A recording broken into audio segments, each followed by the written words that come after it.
Hey everyone, welcome back to another YouTube video, and in this video I'll be showing you guys how to fix Instagram will limit how often or rare limit errors.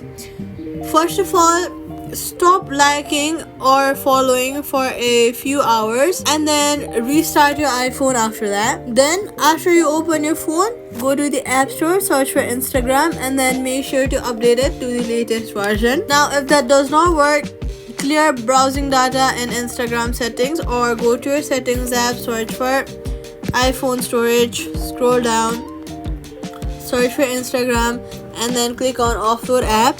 This will free up storage used by the app, but it keeps documents and data.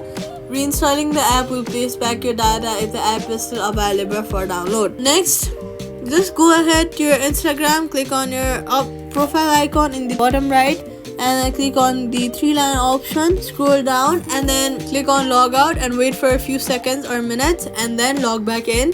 Safety tip: do not rapid flow it triggers this instantly.